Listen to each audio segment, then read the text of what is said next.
इस वीडियो में हम चर्चा करेंगे चाइल्ड सेंटर्ड एजुकेशन के बारे में, लेकिन थोड़ा सा दायरा सीमित होगा क्योंकि हम एक स्पेशल रेफरेंस में बातें करने वाले हैं जिसमें activity, discovery, dialogue with reference to philosophy of Gandhi, Tagore, John Dewey and Plato के बारे में।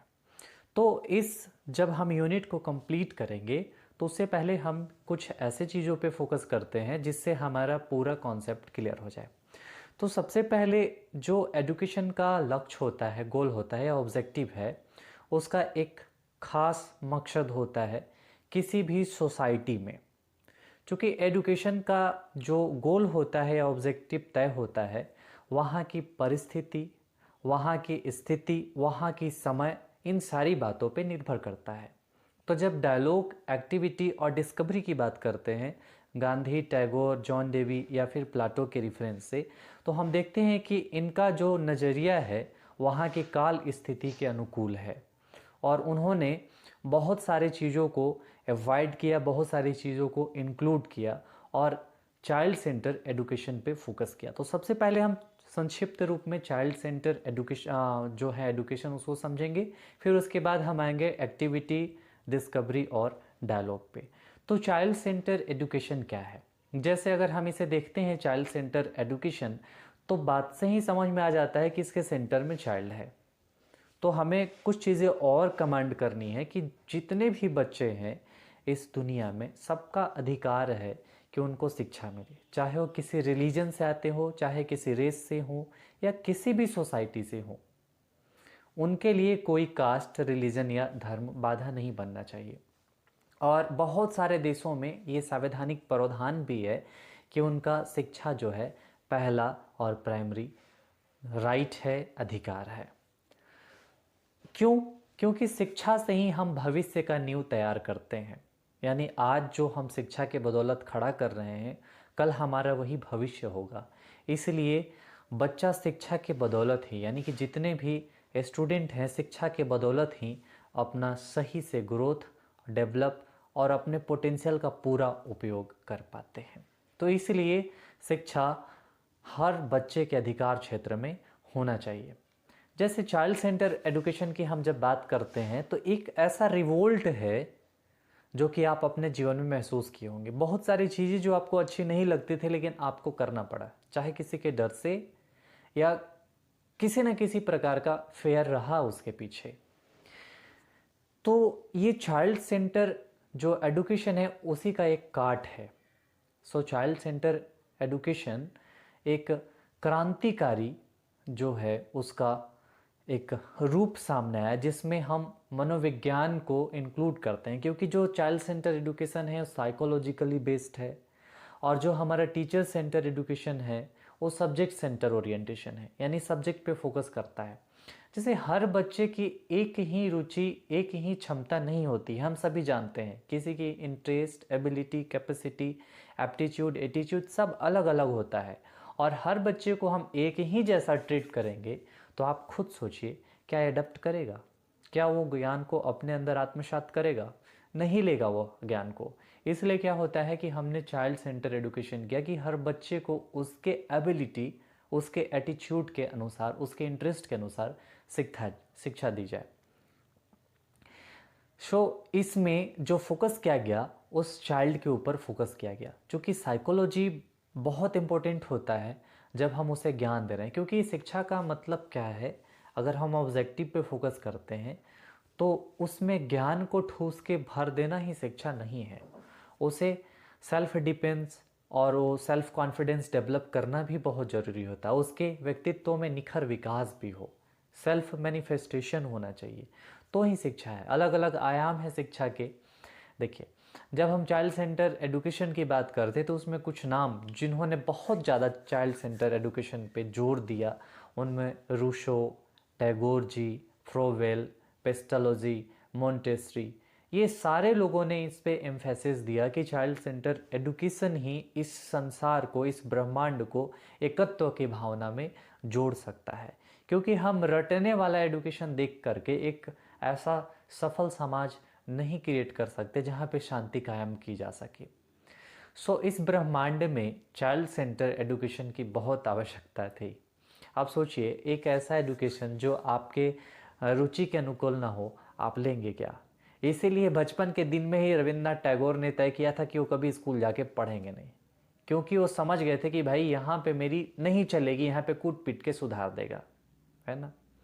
इसलिए क्या है, चाइल्ड सेंटर एडुकेशन में चाइल्ड के ऊपर ओरिएंटेड होता है, यहाँ पे टीचर ओरिएंटेड नहीं होता है। क्योंकि जब हम टीचर ओरिएंटेड ज्ञान की बात करते हैं तो टीचर मतलब कि कूट कूट के ज्ञान दे। कभी कभी तो इतना कूटता था लोग, जब अभी तो रेस्ट्रिक्शन है, गवर्नमेंट रेस्ट्रिक्शन है, तो कभी कभी डेथ भी हो जाती थी। लेकिन शिक्षा बालक के लिए है ना, कि बालक शिक्षा के लिए, ये पहले ही आप जानते हैं। इसलिए हमें ऐसा ट्रीट नहीं करना है एज ए टीचर।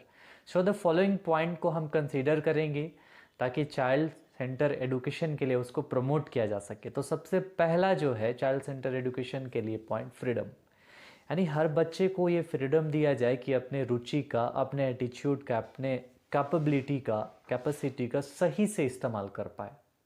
क्योंकि जब वो टीचर की गाइडलाइन में कर रहा है तब तो अपने आइडियोलॉजी का इस्तेमाल करेगा नहीं, अकॉर्डिंग टू टीचर चल रहा है, इसलिए उसे फुल फ्रीडम मिलना चाहिए ताकि वो नेचर में एक्टिविटी करे और कुछ सीखे।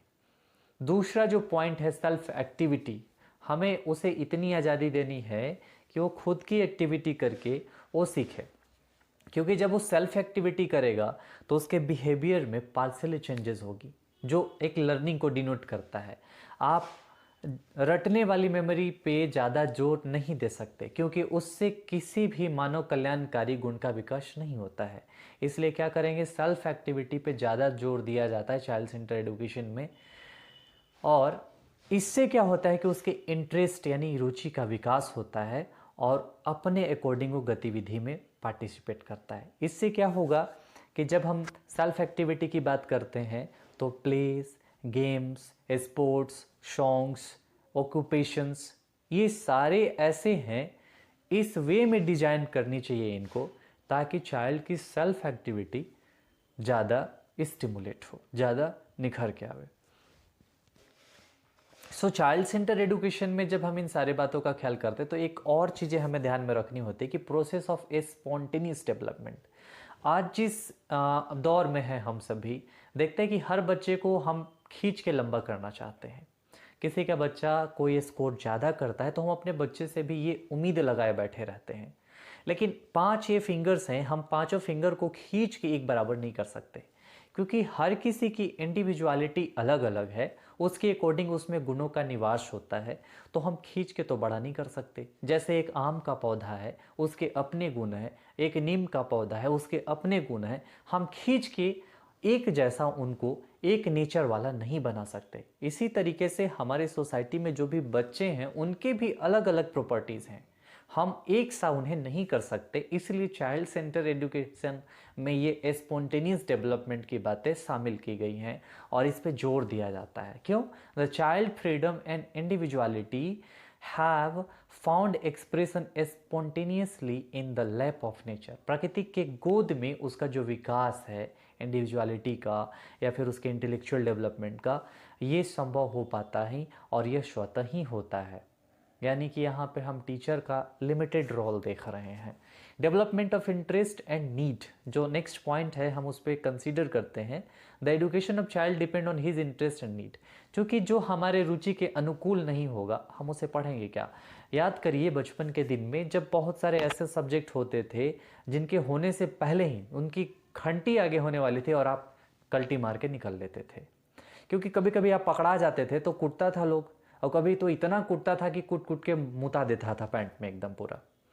तो ये एडुकेशन नहीं है। टीचर एक भगवान का आदर्श होता है और एक ऐसा साचा में अपने स्टूडेंट को गढ़ता है जिससे एक कल्याणकारी ब्रह्मांड का क्रिएशन हो सके। हम यहाँ पे स्टेट और देश से रिस्ट्रिक्टेड नहीं है, क्योंकि किसी भी बच्चा के डेवलपमेंट में टीचर का योगदान यूनिवर्सल होता है। इस बात को आप हमेशा याद रखेंगे। The education of child depend on his interest and needs, यानी कि जो आवश्यकता है, जो उसकी रुचि है, उसके अकॉर्डिंग ही एडुकेशन होनी चाहिए। The physical, social, moral, spiritual और इंटेलेक्चुअल डेवलपमेंट ऑफ चाइल्ड, ये मेन ऑब्जेक्टिव होता है चाइल्ड सेंटर एडुकेशन की। क्योंकि चाइल्ड सेंटर एडुकेशन का जो हमने पॉइंट्स अभी देखा, जो कंसीडर किया, उसमें हम उसकी फिजिकली फिटनेस की बात कर रहे हैं, उसके मोरल होने की बात कर रहे हैं, उसमें सामाजिक भावना का निवेश होने की बात कर रहे हैं और स्पिरिचुअल डेवलपमेंट की बात कर रहे हैं, जिससे क्या है कि उसमें नैतिक गुणों का जो एक कली है वो फूल के रूप में बिखरे, तभी वो आध्यात्म की बातें समझ सकेगा। आध्यात्म रूप से हर जीव में एक प्राण का चिंतन कर पाएगा, उसके कष्ट को समझ पाएगा। नेक्स्ट पॉइंट है एडुकेशन बेस्ड ऑन एक्सपीरियंसेस। चूंकि देखिए, जब टीचर सेंटर एडुकेशन होता है तो हम चाइल्ड के एक्सपीरियंस पे थोड़ा सा भी जोर नहीं देते। बेसिकली आज भी हमारा यही टीचिंग से मतलब जो सिस्टम है आज भी यही है, हम बच्चे का एक्सपीरियंस का कोई तल्फ उठाते ही नहीं है। वो टीचर सेंटर ही है जिसमें टीचर का जो मन किया वो सिखाता है, ठीक है। तो ये एक्सपीरियंस के ऊपर ओरिएंटेड होना चाहिए। The main objective of child centre education is to enable the child to learn through experience which is permanent. और जब एक्सपीरियंस से ज्ञान आता है या जब वो चीज़ें करता है कुछ, तो वो ज्ञान उसके लिए परमानेंट हो जाता है। वो रटा हुआ ज्ञान नहीं है जो एक क्षण के बाद उसके स्मृति से या मेमोरी से बाहर चला जाएगा। The course and subject should be experience oriented, यानी कि जो एक्सपीरियंस ओरिएंटेड सब्जेक्ट की हम डिज़ाइन करते हैं, उनमें गतिविधियों को शामिल करते हैं, तो हम उस ज्ञान को, उस सीख को परमानेंट अपने हम पीपल्स के अंदर बना सकते हैं। अब जब चाइल्ड सेंटर एडुकेशन का हम कॉन्सेप्ट देख लिए, तो हम Gandhi, Tagore, John Davy, Plato के अकॉर्डिंग जो डायलॉग्स हैं, एक्टिविटीज़ हैं, या फिर हम कहें उसमें उनका जो संवाद करने का तरीका या डिस्कवरी, इन सारी चीज़ों का हम एक एक करके देखने की कोशिश करते हैं। तो सबसे पहले हम देखते हैं कि ये तो फिलोसफी बाद में देखेंगे, लेकिन हम डायलॉग की बात करेंगे सबसे पहले। डायलॉग होता क्या है? देखिए, डायलॉग का मतलब है संवाद, यानी कि ये एक्टिविटी डायलॉग और जो एक पॉइंट है हमारा, हम उसमें डिस्कवरी की बात करते हैं। ये एक्टिविटी डायलॉग डिस्कवरी तीनों हम बच्चे से एक्सपेक्टेशन करते हैं कि उससे कैसे एक्टिविटी के माध्यम से सीखना है और उसको परमानेंट करना है, उसमें डिस्कवरी के लक्षण कैसे आए, खोज प्रवृत्ति का विकास कैसे हो, ये चीज़ें।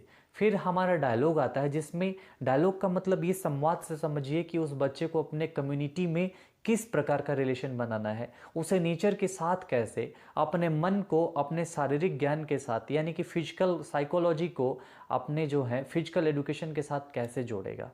यानी कि हमारे तीन जो डोमेन है, अफेक्टिव डोमेन, कॉग्निटिव डोमेन और साइकोमोटर डोमेन, इंटर रिलेशनशिप कैसे एस्टेब्लिश करेगा, हम डायलॉग में देखते हैं। तो इनके ऊपर गांधी, टैगोर, जॉन डेवी और प्लाटो ने क्या कॉन्सेप्ट दिया, एक एक करके सबसे पहले देखते हैं।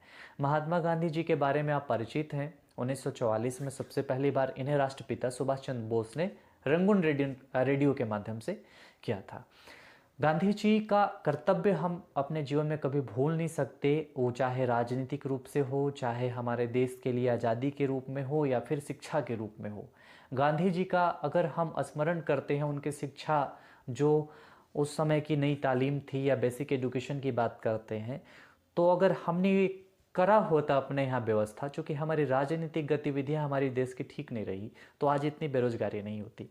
तो आइए सबसे पहले हम गांधी जी के जो डिस्कवरी वाली बातें हैं उन पे फोकस करते हैं, जिससे उन बातों से बच्चों के ऊपर खोज प्रवृत्ति का विकास होगा, या कैसे प्रावधान की बात करते थे गांधी जी, हम देखते हैं। देखिए, सबसे पहला क्या है कि गांधी जी हमेशा चरित्र पे बल देते थे। वो कहते थे कि ज्ञान मात्र होने से ये शिक्षा पूर्ण नहीं होता है। उनका कहना था कि मन, हृदय और ये जो हाथ है, हैंड, माइंड और हर्ट, ये तीनों के समन्वय से किसी बालक का सर्वांगीण विकास। तो सबसे पहले कैरेक्टर बिल्डिंग। अब वो डिस्कवरी पे जोर देते हुए बोलते हैं कि जब कैरेक्टर बिल्डिंग करना है तो उन सारे छोटे छोटे फैक्ट्स को हमें देखना है, जिससे क्या होगा कि कैरेक्टर की बिल्डिंग हो, मोरल का डेवलपमेंट हो। तो कहते हैं कि जो आत्मसात करने की, जो समझने की रिदम है, वो मदर टंग में ज़्यादा होता है, इसलिए मातृभाषा पे वो बहुत जोर देते थे। कहते थे सबसे पहले मातृभाषा में ज्ञान होना चाहिए, फिर वह देश की दूसरी भाषा को कहते थे, और लास्ट में प्रायोरिटी देते थे इंग्लिश की। क्यों देते थे आप जानते हैं इसे। Place of manual work in education and को एडुकेशन। देखिए, जब एडुकेशन की बात आती है तो गांधी जी का एक बहुत अच्छा तथ्य याद आता है कि वो मैनुअल वर्क की बात करते हैं, वो क्राफ्ट की बातें करते हैं, क्योंकि ये जो सीख है ये स्किल बेस्ड होता है, जिससे क्या है कि ज्ञान का उपयोग करते हुए वह अपने आप को आत्मविश्वासी और आत्मनिर्भर बना पाएगा।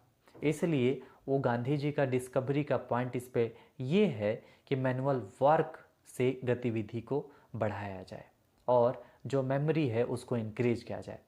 हॉस्टल रेसिडेंट की बात करते हैं अपने डिस्कवरी के पॉइंट में, बच्चों के अंदर ये डिस्कवरी की प्रवृत्ति होनी चाहिए कि हॉस्टल रेसिडेंट में रह करके उनमें सामाजिक गुणों का विकास किया जाए, उनमें टीम फीलिंग की भावना का विकास किया जाए। Moral education through character and good conduct, जब आप मोरल एडुकेशन देते हैं, सामाजिक गुणों का उनमें वास करते हैं, उनमें एस्थेटिक वैल्यू का निवास करते हैं, तो उनमें कैरेक्टर का विकास होता है। क्योंकि आचरण तब आते हैं जब परिवेश अच्छा होता है, जब परिवेश अच्छा मिलता है तो उनमें कैरेक्टर का विकास होता है। यानी कि आप संस्कार के पैसे से खरीद के या विरासत में नहीं दे सकते हैं, ये परिवेश से आता है। तो गांधी जी ये मोरल एडुकेशन के डिस्कवरी की बात करते हैं, यहाँ पे उन्होंने इस पे जोर देने की बात की ताकि उसका जो व्यक्तित्व है आचरण के माध्यम से निखर के आए। नेक्स्ट पॉइंट है education of soul should be imparted to the teachers. यहाँ पे कहते हैं कि जो सोल आत्मा की ज्ञान है, जो सबसे ज़रूरी है किसी भी विद्यार्थी के लिए, जब हम उसे एक अच्छा नागरिक बनाना चाहते हैं तो उसके लिए मॉडल टीचर होना चाहिए, कोई टेक्स्ट बुक्स नहीं होना चाहिए। लेकिन आज का परिवेश आप देखिए तो आप बहुत विरले ही ऐसे टीचर मिलेंगे जो एक मॉडल के रूप में खुद को रिप्रेजेंट करें। ठीक है, यानी कि डिस्कवरी की फीलिंग तो उस टीचर के हाथ में रहा ही नहीं, किसी दूसरे प्रोफेशन से आया, आज टीचिंग प्रोफेशन हो गई तो प्रोफेशन में घुसा और तैयारी करता है। तो टीचर कभी तैयारी नहीं करता टीचर बनने की, उसमें ये प्रवृत्ति आती जाती है और वो अच्छा शिक्षण करता है। इसलिए शिक्षण एक ऐसी कला है जिसे ट्रेंड किया जा सकता है, तैयार नहीं किया जा सकता, क्योंकि ये लगातार प्रोसेस चलती है और तैयार करना मतलब एक एस्थेटिक प्रोसेस हो जाता है। Health education for physical fitness, यहाँ पे गांधी जी फिजिकल फिटनेस को सबसे ज़्यादा प्रायोरिटी देते हैं, क्योंकि स्वास्थ्य मन में या स्वास्थ्य शरीर में स्वास्थ्य मन का विकास होता है। अगर स्वास्थ्य शरीर नहीं है तो ज्ञान का अभाव कह लीजिए या संपूर्ण विकास का अभाव हो जाएगा उस शरीर में। तो यहाँ डिस्कवरी में इस बात को हम पॉइंट आउट करते हैं, खोज प्रवृत्ति में इस बात को पॉइंट आउट करते हैं कि अच्छा अगर हम ज्ञान चाहते हैं और उसको बालक में केंद्रित करना चाहते हैं तो हमें फिजिकल फिटनेस पे ध्यान देना होगा। इसीलिए हमारे कंट्री में फिट इंडिया मूवमेंट भी चलाया जाता है।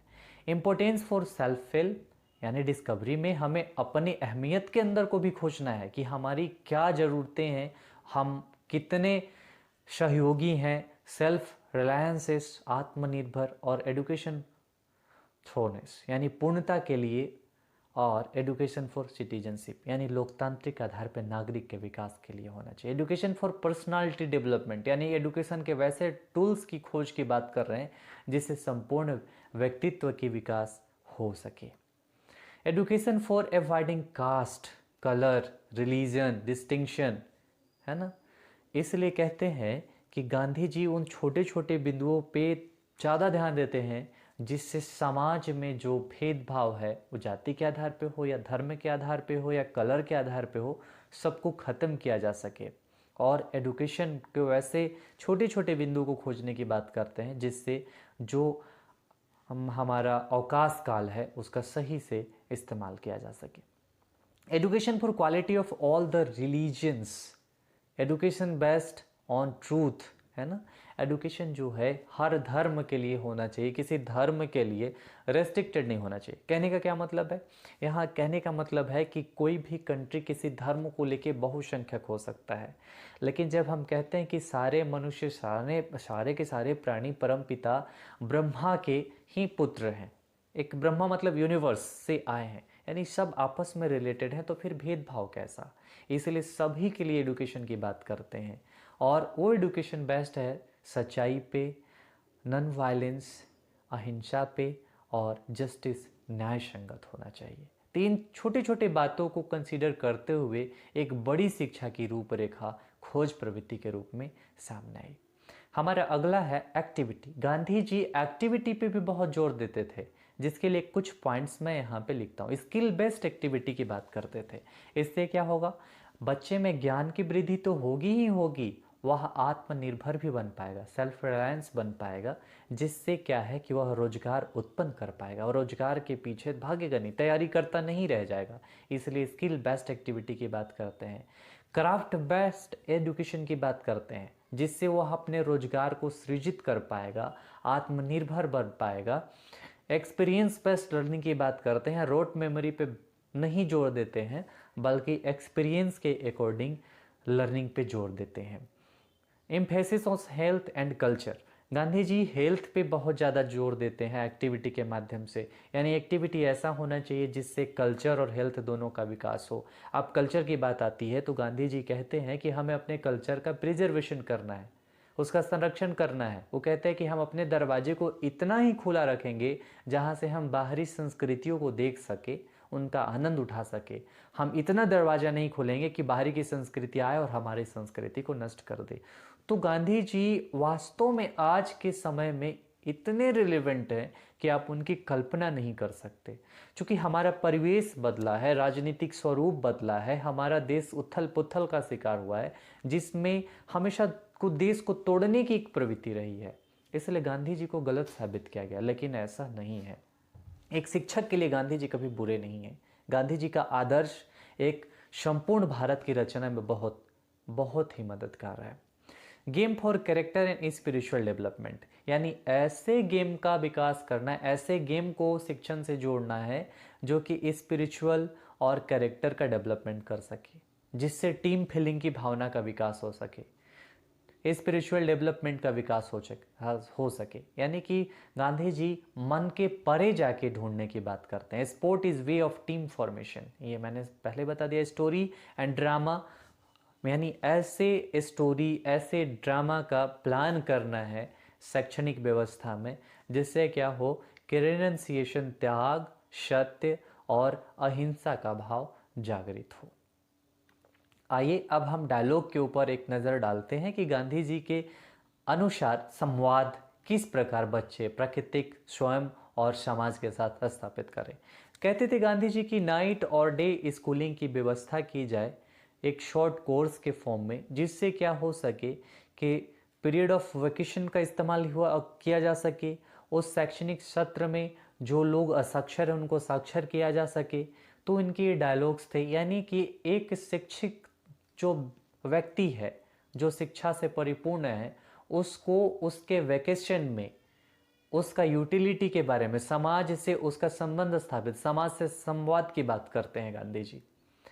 Promote Indian culture emphasis of mother tongue, वो इंडियन कल्चर को प्रमोट करते हैं। यहाँ पे एक जो लर्नर है उसका संबंध प्रकृति के साथ जोड़ने की बात कर रहे हैं, वह कल्चर संस्कृति से जोड़ने की बात कर रहे हैं, मदर टंग का रिस्पेक्ट की बात कर रहे हैं, यानी आत्मीय भावना का विकास की बात कर रहे हैं वो। विजिट हरिजन क्वार्टर, कहते गांधी जी डायलॉग में अपने कि visit Harijan quarter and clean them, Harijan quarter जाए, चूँकि ये हमेशा से डिस्क्रिमिनेटेड सोसाइटी रही है और ये ऐसे लोग हैं जिनको हे दृष्टि से हमेशा हीनता की भावना से देखा गया है। तो कहते हैं कि आप जाइए, उन्हें क्लीन करिए और उन्हें असिस्टेंट के फॉर्म में इस्तेमाल करिए और उनका उस परिस्थिति से बाहर निकालिए, तब इस देश का विकास होगा। Managing education for all belonging to relevant ages, वो बिना किसी डिस्क्रिमिनेशन के हर किसी के लिए शिक्षा की बात करते हैं।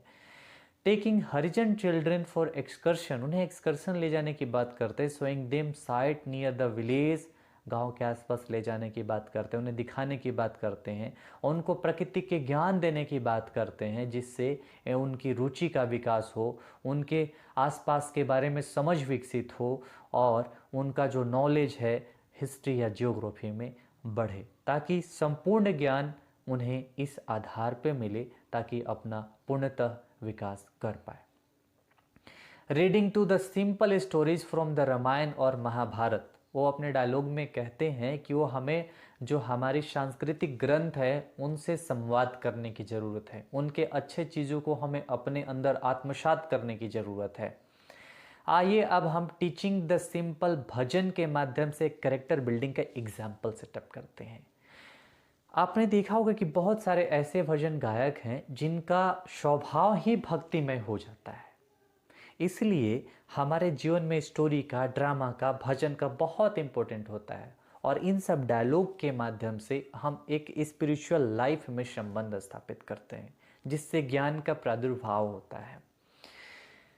नेक्स्ट पॉइंट है killing the Harijan boy of all the dirt they would find about their person and giving both the grown up and children simple lesson in hygiene. यानी हमें उन्हें साफ सफाई का जो ज्ञान देना है, उन्हें हाइजीन रखना है, उन्हें सही से शरीर की जो भी चीज़ें हैं उनको मेंटेन करने के बारे में बताना है, ताकि स्वस्थ शरीर में स्वस्थ ज्ञान आत्मसात हो सके। अब हम टैगोर की जो डिस्कवरी, डायलॉग और एक्टिविटी है उनके ऊपर फोकस करेंगे, यानी educational thoughts of Rabindranath Tagore ji के द्वारा दिए गए डिस्कवरी के कुछ पॉइंट्स को देखते हैं। ये कहते हैं कि सेल्फ रियलाइजेशन, स्व अनुभूति होनी चाहिए। क्या? Manifestation of personality depend on self realisation and spiritual knowledge of individual. आप सोचिए, जब आप खुद के बारे में नहीं सोचेंगे, खुद के बारे में आपके पास समझ नहीं होगा, तो आप कहाँ से अपना अच्छा व्यक्तित्व प्रदर्शित कर पाएंगे? ना ही आप में वो ज्ञान है, ना ही आप में वो स्पिरिचुअल आध्यात्म है, तो आपका मैनिफेस्टेशन, आपके व्यक्तित्व का मैनिफेस्टेशन नहीं होगा। इसलिए सेल्फ रियलाइजेशन के माध्यम से अपनी रुचि को विकास करके अपने व्यक्तित्व का परचम लहराना सेल्फ रियलाइजेशन है। इंटेलेक्चुअल डेवलपमेंट की बात करते हैं डिस्कवरी में। Intellectual development means development of imagination, कल्पना की बात करते हैं, क्रिएटिविटी की बात करते हैं, फ्री थिंकिंग की बात करते हैं। हमें टीचर की अकॉर्डिंग नहीं सोचना है, फ्री थिंकिंग की बात करते हैं, constant curiosity and alertness of mind की बात करते हैं। इंटेलेक्चुअल डेवलपमेंट तब होगा जब हम छोटी छोटी बातों जैसे माइंड की alertness, creativity, free thinking, constant curiosity की बात करें, क्योंकि ये सारे चीज़ें हैं जहाँ से हम लगातार इंटेलेक्चुअल डेवलपमेंट कर सकते हैं। तो हमें खोज प्रवृत्ति में इन सारे चीज़ों का अलर्टनेस होना बहुत ज़रूरी है। फिजिकल डेवलपमेंट, योगा के माध्यम से, गेम के माध्यम से, स्पोर्ट के माध्यम से फिजिकल डेवलपमेंट की बात करते हैं, क्योंकि जब तक शारीरिक सुख और शारीरिक संपन्नता न हो तो ज्ञान की संपन्नता नहीं हो सकती। इसलिए इन सारी चीज़ों का वो शांति निकेतन अपने विद्यालय में भी प्रायोजन किया करते थे। लव फॉर ह्यूमैनिटी, क्योंकि ये ऐसी बॉन्ड है जो पूरी दुनिया को जोड़ के रखती है, इसलिए जब ह्यूमैनिटी की बात करते हैं तो उसमें प्रेम का होना बहुत ज़रूरी है। The feeling of oneness can be developed through the concept like fatherhood of God and brotherhood man creature equal of the earth. यानी कि जब हम ये समझते हैं कि हम ब्रह्मांड जो है सारे क्रिएचर, सारे लिविंग बीइंग का फादर है, तो हम उसके संतान हुए, तो हमें आपस में भाईचारे के साथ रहना चाहिए। इसलिए उन्होंने समाज में संबंध स्थापित करने के लिए लव फॉर ह्यूमैनिटी पर जोर देते हैं। Establishment of relationship between man and God, हमने स्पिरिचुअलिज्म और सेक्रेडनेस, पवित्रता के माध्यम से harmonious relationship with man, nature and God. ये कहते हैं कि हमें ऐसा रिलेशनशिप एस्टेब्लिश करना है, यानी कि उन बिंदुओं पे ध्यान देना है जिससे हम किसी की यूटिलिटी पे ध्यान न दें, बल्कि हम एक ऐसा संबंध स्थापित करें जहाँ पे हर चीज़ की बैलेंसिंग, यानी कि एक बैलेंस जो होता है, संतुलन बना रहे। फ्रीडम की बात करते हैं, क्योंकि डिस्कवरी तभी हो पाएगी, खोज प्रवृत्ति का तभी विकास हो पाएगा जब हम बच्चे को उसके ऊपर छोड़ दे, एक समस्या में डालकर उसके सॉल्यूशन खोजने के लिए छोड़ दे, तो ही वह क्या है, डिस्कवरी की रुचि जगा पाएगा, खोज प्रवृत्ति का विकास कर पाएगा। और ये इनेट पावर जो है उसके बर्थ से होता है, तो हमें उसके इस इनेट पावर का इस्तेमाल करने देना चाहिए। कोरिलेशन ऑफ ऑब्जेक्ट, अब हमने देखा कि peaceful world is only possible when correlation between man nature will establish, यानी कि हम नेचर से अलग होकर के हम अपना विकास नहीं कर सकते, नेचर से संतुलन नहीं बनाकर भी हम अपना विकास नहीं कर सकते। इसलिए हमारा कोरिलेशन ऑफ ऑब्जेक्ट होना बहुत ज़रूरी होता है। तो हमें वैसे पॉइंट्स पे फोकस करने, वैसे खोज प्रवृत्तियों का विकास करना है जिससे यह संबंध संभव हो सके। Mother tongue as the medium of instruction, जो मदर टंग है हमारा मीडियम ऑफ इंस्ट्रक्शन होना चाहिए, क्योंकि आप जानते हैं आप इंग्लिश में लिखते ज़रूर हैं, लेकिन जो आपकी सोच है वो हिंदी में आती है, चूँकि आपकी मातृभाषा है। अगर आपकी हिंदी मातृभाषा है, अगर आपकी तमिल मातृभाषा है तो तमिल में आती है, तो मदर टंग पे उन्होंने ज़्यादा फोकस किया। मोरल एंड स्पिरिचुअल डेवलपमेंट की बात करते हैं। अगर ज्ञान है लेकिन ये मोरलिटी नहीं है, स्पिरिचुअलिज्म नहीं है, तो उस ज्ञान का कोई भाव नहीं है। यहाँ पे सेल्फ लेस एक्टिविटी नहीं हो पाएगी, कोऑपरेशन नहीं हो पाएगा, लव डेवलपमेंट नहीं हो पाएगा। इसलिए क्या है कि एजुकेशनल इंस्टीट्यूशन में मोरल और स्पिरिचुअल डेवलपमेंट पे ध्यान केंद्रित करना बहुत आवश्यक हो जाता है। सोशल डेवलपमेंट यानी according to the Tagore, Brahma the supreme soul manifest himself through the men and other creature, यानी ब्रह्मा जो है मेन और अदर क्रिएचर के फादर हैं। इसलिए हम सभी के अंदर एक संबंध है जिसके माध्यम से हम जुड़े हुए हैं, यानी कि ब्रह्मा के सामने हम सभी इक्वल हैं। ये हमारा खोज प्रवृत्ति होना चाहिए, यानी कि मन के परे जाकर के हम कुछ बात सोचे, ये हमारे अंदर खोज की प्रवृत्ति विकास करेगा। एक्टिविटीज़, अगर हम टैगोर के जो सिद्धांत हैं उनसे देखने की कोशिश करें तो सबसे पहले कहते हैं कि care and cleaning and construction of quarter. चूँकि हमारा एक अस्थायी छत होना चाहिए, हमारा मकान होना चाहिए, तो उसका रख रखाव, देखभाल, साफ सुथरा करना भी हमारी सबसे पहली एक्टिविटी होनी चाहिए, और ये बच्चे के लिए होना चाहिए। क्योंकि एक्टिविटी की बात जब हो रही है तो बच्चा के लिए ही है सारा। Care and proper use of latrines, sanitary disposal of waste, तो ये सारे उस करिकुलम में शामिल होने चाहिए जिनसे उसके आत्म विकास हो सके बच्चे का, क्योंकि बच्चे में ये सारी चीज़ें जो हैं आत्म विकास करने के गुण डेवलप करेंगे। Cooking and serving for food, cloth washing and repair, इन सारे एक्टिविटी पे जोर देते हैं। Personal hygiene and healthy habit की बात करते हैं। Individual self discipline, group self government की बात करते हैं, यानी कि हम किसी और के ऊपर दोष न ठहरा करके हम खुद से जिम्मेदार बनाएं। तो टैगोर के एक्टिविटी के हिसाब से बच्चों के लिए इन सारी व्यवस्थाओं को एक मैनेज वे में, अरेंज वे में हमें लागू करना चाहिए। आइए अब हम एक नज़र में देखते हैं डायलॉग। टैगोर किस प्रकार के प्राकृतिक समाज के साथ संबंध स्थापित करने की बात करते हैं। The highest education is that which does not merely give us information but makes our life in harmony with all existence.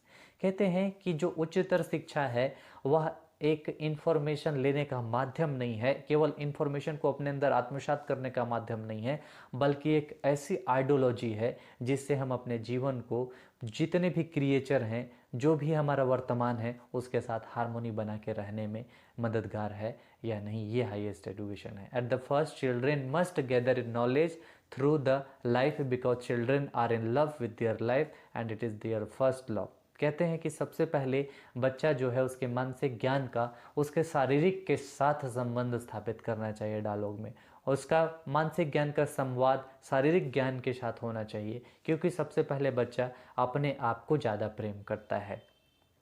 The mind of the child is always on the alert, हमेशा हमेशा जागरूक रहता है, कभी rest नहीं करता है। Eager to receive first hand knowledge from mother nature, यानी मदर नेचर से वो हमेशा फर्स्ट हैंड इन्फॉर्मेशन लेना चाहता है, नॉलेज लेना चाहता है। इसलिए यहाँ पे शिक्षक का जो रोल है बहुत सीमित है। इसीलिए टैगोर जब शांति निकेतन की इस्टेब्लिशमेंट कर रहे थे तो उन्होंने नेचर के गोद में ही उसे किया।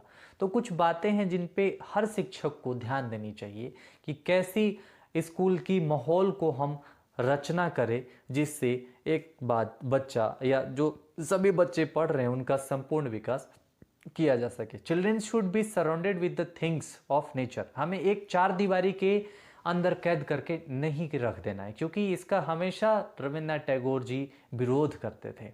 कहते थे जैसे कि सफ़ेद दीवालों से आँख की काली जो पुतली होती है वो झांकती नजर आती है, इसलिए वो बचपन के दिन में ही स्कूल नहीं गए। Children should be surrounded with things और nature which their the educational value, और वैसे नेचर वैसे वैल्यूज के साथ अटैच होना चाहिए जिससे उसका शिक्षा का ज्ञान प्रशस्त हो सके।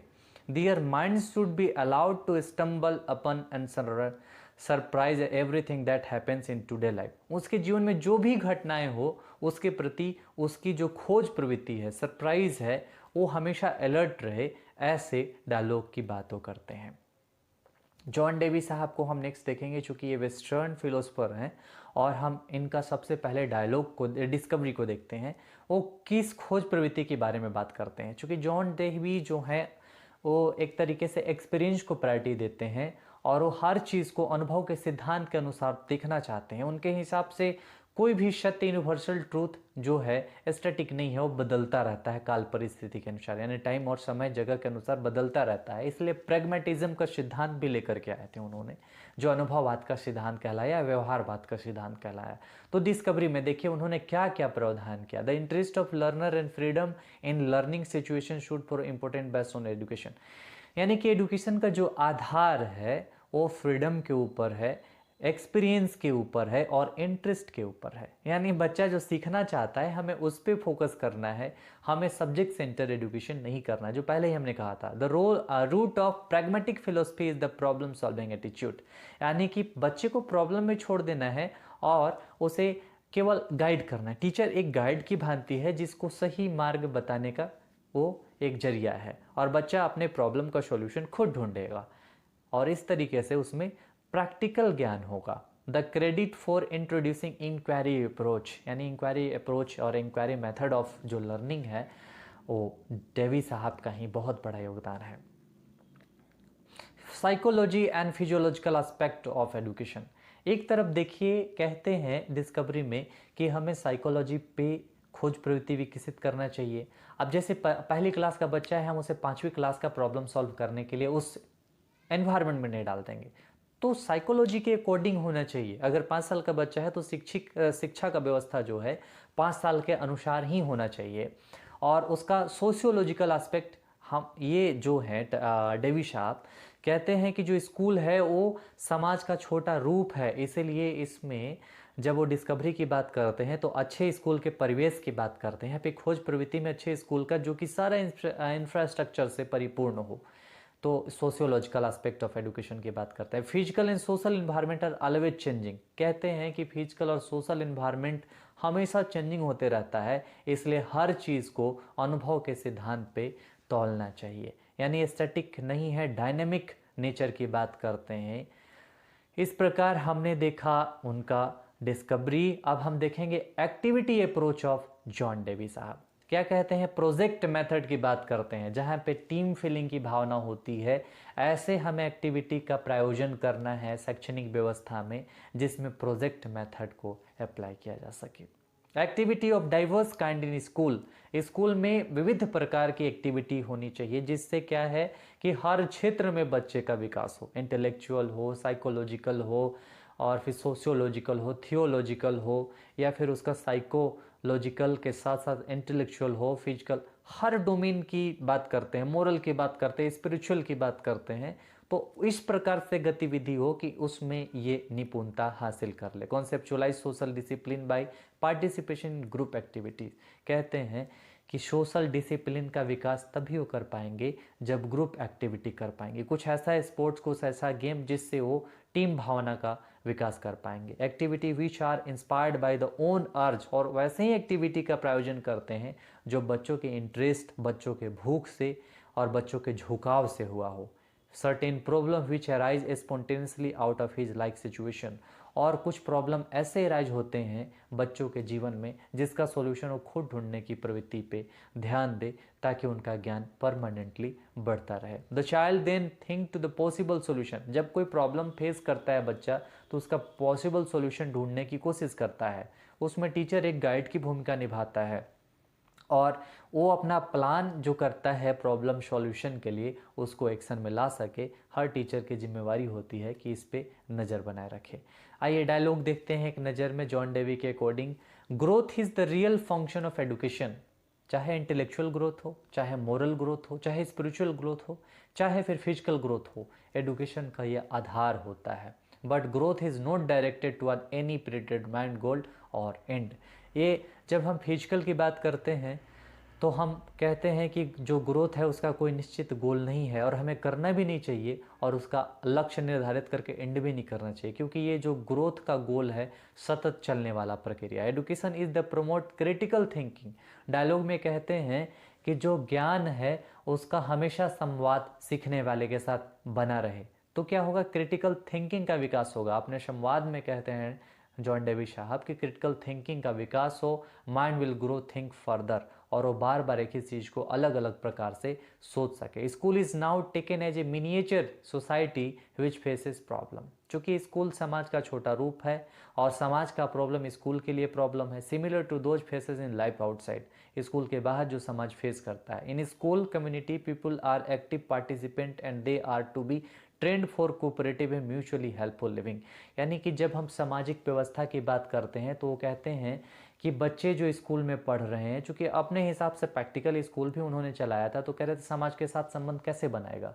तो उसके लिए उन्होंने कहा था कि समाज के साथ संबंध तभी बना पाएगा जब वो समाज के छोटे से रूप में स्कूल कार्य करेगा। यानी कि यहाँ संवाद एक बच्चे का समाज के साथ हो रहा है, जो कि जॉन डेवी के अकॉर्डिंग एक प्रॉब्लम के माध्यम से हो रहा है। Experience is the source of the true knowledge. यानी कि ट्रू नॉलेज जो है उसका एक्सपीरियंस जो है उसका सोर्स जो है एक्सपीरियंस होता है।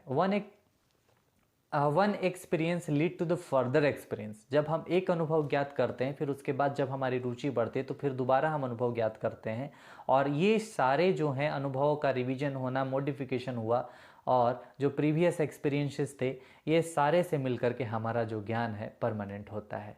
प्लाटो कॉन्सेप्ट ऑफ एडुकेशन में सबसे पहले हम बात करते हैं उनके डिस्कवरी की कि प्लाटो किस प्रकार के एडुकेशन चाहते हैं। चूँकि ये यूनानी फिलोसोफर हैं तो उस समय के काल और उसकी जो संस्कृति थी, उस समय की जो वहाँ के प्रशासन थे, शासन थे, जो राजनीतिक थी, तो उसमें अपने जो प्रिंसिपल हैं, डॉक्ट्राइन है, उनमें दिया एक लॉज था, एक था रिपब्लिक। तो हम एक करके देखते हैं discovery. Create a balance harmonious state. कहते थे कि जो है समाज में एक बैलेंस, संतुलन बना रहे और हार्मोनियस स्टेट का विकास हो, ऐसा लोकतंत्र हो जहाँ पे सभी को समान अधिकार हो। Worker are to be trained obey the master. जो भी है, ट्रेनी है तो ट्रेनर का ओबे करे, स्टूडेंट है तो मास्टर का ओबे करे, तब तो सीख पाएगा ना। डिस्कवरी रुचि में हमें ये प्रवृत्ति जगानी है कि जिससे हम सीखते हैं उनका आदर करें। Children should be taught through music. Discovery में कहते हैं कि रुचि खोज प्रवृत्ति का विकास तब होगा जब वह music, play, physical work, geometrical exercise, इन सारे माध्यमों से अपना अधिगम जारी रखे। और ये सारी चीज़ें बहुत कम उम्र यानी कि 6 साल में होनी चाहिए। Proper kind of environment and atmosphere through the play, music, discussion and criticism. यानी हमें ऐसे इन्वायरमेंट डेवलप करने हैं, ऐसे एटमॉस्फेयर बनाना है जिसमें प्ले, म्यूज़िक, डिस्कशन, क्रिटिसिज्म के माध्यम से खोज प्रवृत्ति का विकास कर सके। क्योंकि बच्चे के जीवन में सीखने का एक जो अहम हिस्सा है उसको एटमॉस्फेयर बहुत प्रभाव करता है, इसलिए अच्छे इन्वायरमेंट का होना बहुत ज़रूरी है। तो बच्चों के लिए अच्छा इन्वायरमेंट खोजने का मतलब अच्छे कार्य से है, यहाँ भी खोज प्रवृत्ति झलकती है। Big emphasis was on physical education because it help to build healthy bodies. और जब तक हेल्दी बॉडीज़ नहीं रहेगा, ज्ञान का प्रादुर्भाव कैसे होगा। People should have self control, self discipline and they must have so wisdom. पांडित्य को जब तक दिखाएंगे नहीं तो कैसे चलेगा। सेल्फ कंट्रोल, सेल्फ डिसिप्लिन होना चाहिए। नेक्स्ट पॉइंट में कहते हैं student should learning by doing. यानी डिस्कवरी जो नेचर है बच्चों में तभी आएगी जब वो करके सीखेंगे। जब तक तोड़ फोड़ नहीं करेंगे तो सीख नहीं पाएंगे। Life respond by own your mind. जो हमारा लाइफ है, जो लाइफ का प्रॉब्लम है, रीज़न है, हम अपने दिमाग से उसको चले लेकर के स्व खर्च करें। और दूसरे के आइडियोलॉजी से जब हमारा दिमाग नहीं चलता है, तो जब हम अपने अंदर नॉलेज का जो है, ज्ञान का भाव विकसित करना चाहते हैं, तो हमें अपने माइंड पे ज़्यादा ध्यान देना चाहिए। यानी बच्चों में ये डिस्कवरी रुचि डेवलप करनी चाहिए। एक्टिविटी में हम देखते हैं टैगोर के हिसाब से बिफोर बर्थ ऑफ बेबी, ये चले जाते हैं माँ से शुरू करते हैं, बच्चे के जन्म से पहले। कहते हैं कि जन्म से पहले माँ को ऐसा एक्सरसाइज करना चाहिए जिससे बेबी का हेल्थ बहुत अच्छा हो। फिर जब ये एक्सरसाइज माँ से ट्रांसफ़र नहीं होगा तो भी ये उचित नहीं है, तो कहते हैं कि एक्सरसाइज को माँ से बेबी में भी ट्रांसफ़र करना है ताकि चाइल्ड अपना फिजिकल हेल्थ बरकरार रख सके। यानी कि एक्टिविटी में कहते हैं कि सबसे पहला एक्सरसाइज बहुत ज़रूरी है। बाय सुपरवाइज प्ले, यानी इंस्ट्रक्शन से both boys and girl to remove frightened and emotion. Activity में कहते हैं कि हमें अपने भाव को नियंत्रित, हमें अपने डर को नियंत्रित करने के लिए वैसे चीज़ों का अपने जीवन में यानी शिक्षण में इस्तेमाल करना चाहिए जिनसे इनका ख़त्म किया जा सके। Music, play, physical work, geometrical exercise to develop self confidence and simple living. कहते हैं कि फिजिकल वर्क और म्यूज़िक प्ले के माध्यम से सिंपल लिविंग को बढ़ाया दिया जा सके और सेल्फ जो कॉन्फिडेंस है उनको बढ़ाया दिया जा सके। Thinking more of the military training, वो एथलेटिक ट्रेनिंग से ज़्यादा मिलिट्री ट्रेनिंग को प्रायोरिटी देते थे, क्योंकि इसमें सही से जजमेंट लेने का गुण विकास होता है। इसलिए वह खोज प्रवृत्ति के साथ साथ जब हम देख रहे हैं कि गतिविधि में, तो उनका जो गतिविधि का दायरा है थोड़ा व्यापक है। People we are suppose to get physical strength, courage and philosophical temperament. They should have self control, self discipline and they must also show wisdom. कहते हैं कि वैसी गतिविधियों को ही इंक्लूड करना चाहिए जिससे उनका फिजिकल स्ट्रेंथ, करेज, फिलोसफिकल टेम्परामेंट का विकास हो सके। इससे होगा क्या कि वो सेल्फ कंट्रोल होंगे, सेल्फ डिसिप्लिन्ड होंगे और उनमें पांडित्य का विकास होगा। नॉलेज ऑफ म्यूजिक हो, डिस्कवरी की बाद हम देख रहे हैं एक्टिविटी में, तो एक्टिविटी तब बढ़ती है जब हमें उसमें रुचि मिलती है। तो म्यूजिक के माध्यम से, थियोलॉजी और मोरल्स के माध्यम से स्पिरिचुअल का विकास। अब हम डायलॉग देखेंगे प्लाटो के माध्यम से। डायलॉग में कहते हैं कि the only good life of life worth is living is a life reason by your own mind. सही जीवन वही है जब अपने तरीके से, अपने हिसाब से, अपने अंदर की भावनाओं को जगाकर अपना आत्म विकास करना, यानी अपने अंदर के सर्वगुण को विकास करना, खुद से समझ के, खुद के हिसाब से, न कि दूसरे के आइडियाज़ के अनुसार, ना ही दूसरे के ओपिनियन के अनुसार, क्योंकि वह लर्निंग नहीं है जब ऐसा कर रहे हैं। और इस हिसाब से अपने माइंड को चेंज करना, अपने लाइफ को चेंज करना। लेकिन यहाँ पे एक चीज़ और बात ध्यान देने की है कि अपने लाइफ को एग्जामिन करना है, अपने हिस्ट्री को देखना है, आइडियाज़ को देखना है, ताकि आप क्या कर सके कि एक ऐसा नॉलेज ले जहाँ पे आप हारमोनी बना ले। क्योंकि स्टेट की बात करते थे रिपब्लिक में प्लाटो साहब, तो जहाँ हारमोनी नहीं होगी वहाँ स्टेट कैसे होगा।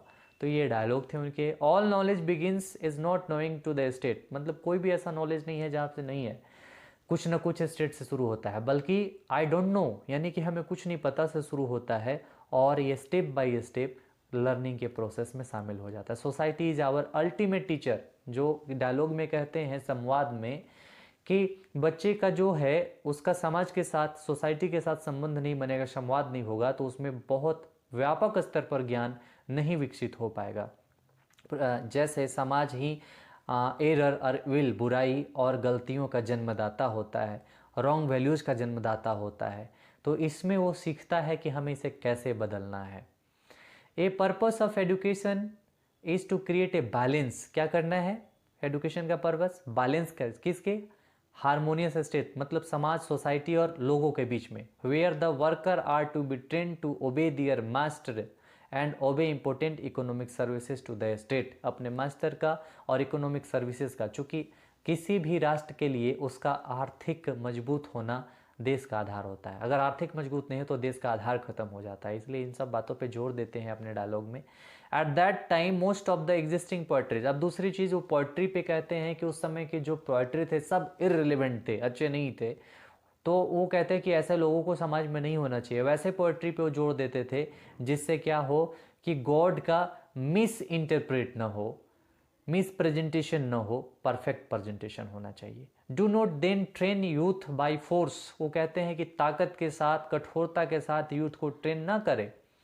बाय व्हाट एम्यूजेस दियर माइंड, जो है फ्लो उसको बनाए रखे। बेटर एबल टू डिस्कवर, जिससे उनके डिस्कवरी की रुचि बढ़े, एक्यूरेसी बढ़े, पेक्युलर बेंट और जीनियस ऑफ ईच में इसमें डेवलप, मतलब हर किसी को इंडिविजुअल बेसिस के आधार पे उसमें जीनियसिटी का डेवलपमेंट किया जाए।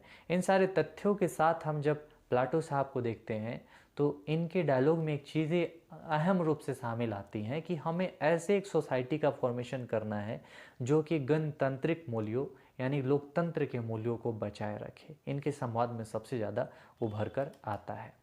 तो आज के अंक में इतना ही। हम नेक्स्ट वीडियो में किसी और लेक्चर के साथ मिलेंगे। तब तक के लिए जय Hind. Subscribe and press the bell icon on the YouTube app to never miss an update.